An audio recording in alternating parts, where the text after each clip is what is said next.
going to do. So we're going to move up 1 unit. And if we look at our leading coefficient here, there's really a -1. So because it's a -1, this tells us that we're going to open down. Our picture is going to look like this. So we're going to start here at move up 1 unit, and our parabola is going to just open downward. Now I'm not too worried about how wide you make your graph. I'm more worried about the position of which your vertex is in and the direction of the graph, and that you have your arrows going there. Okay, so let's go ahead and look at our backside here. Okay, so we have a lot of movements going on here. So first, let's talk about the direction of our parabola.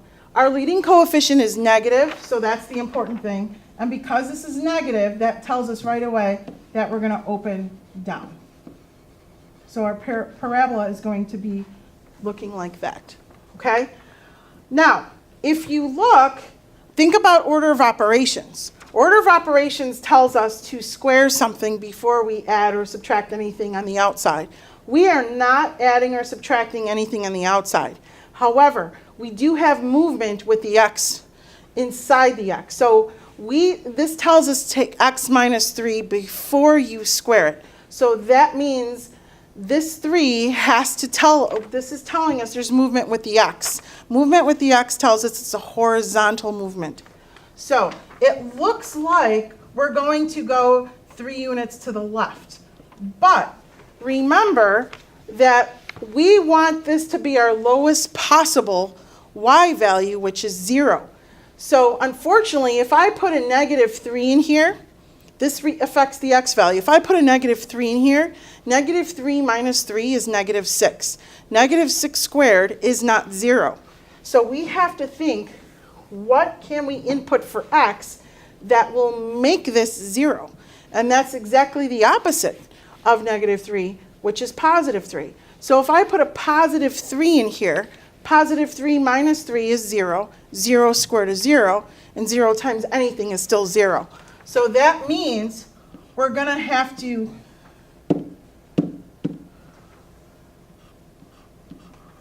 move 3 units to the right, okay? And then, since we're not affecting our vertical shift at all, because there's no number here that's added or subtracted, we just have, in this case, a rightward movement. And we're going to put our vertex at 3, and we're going to open down from here. So what actually happens, if you're wondering, is I know it says -3, so a lot of you think, oh, I have to move to the left. But really, when you're making a horizontal shift, you're doing the opposite effect, which is you're moving to the right. You're going to move to the right if it's minus, and you're going to move to the left if it's plus. So like in letter D here,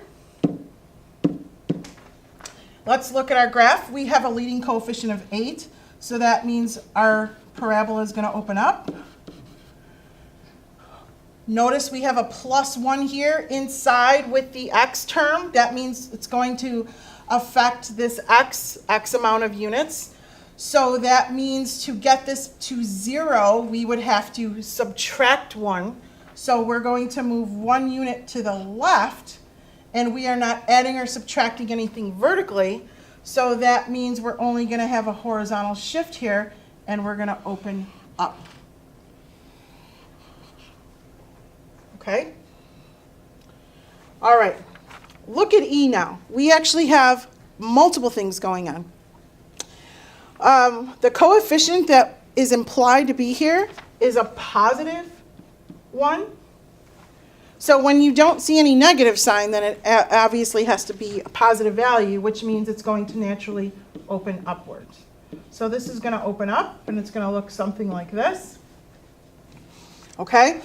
Now let's talk about where our vertex is. So again, since the 4 is inside the parentheses with the x, it's going to affect our x value.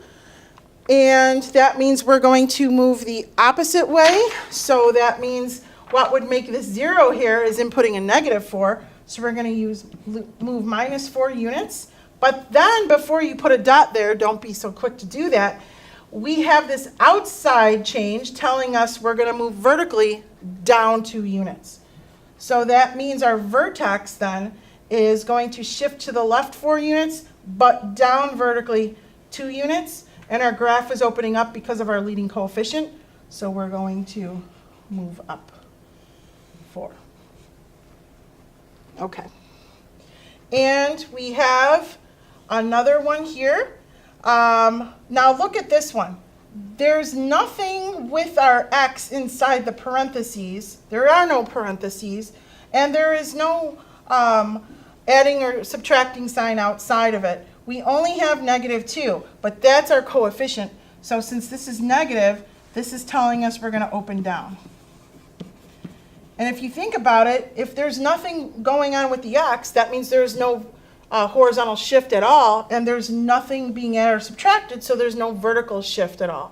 So we're really just at the origin, because 0 squared is 0, and we're going to open downward.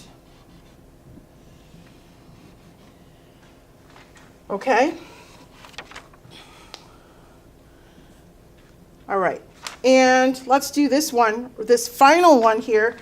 Now this looks, it's a fraction, and it's still positive, so it's going to open up. Now it's a weird number. It's something less than 1. We'll talk about that. Again, there's no adding or subtracting going on with inside the x in the parentheses or outside, so there's no horizontal change or vertical shift at all. So this is going to open up at 0. Now the 1/3 tells us that we're opening we're slower. So instead of a normal U-shaped, we're going to make this a little wider, this U wider, which means that the movement is occurring slower than a normal x squared graph. That's what's called a shrink. And this would be a stretch, something happening a lot quicker. Okay, so look for video 2 for day 1 for 8.4 because we're going to finish the rest of these on that.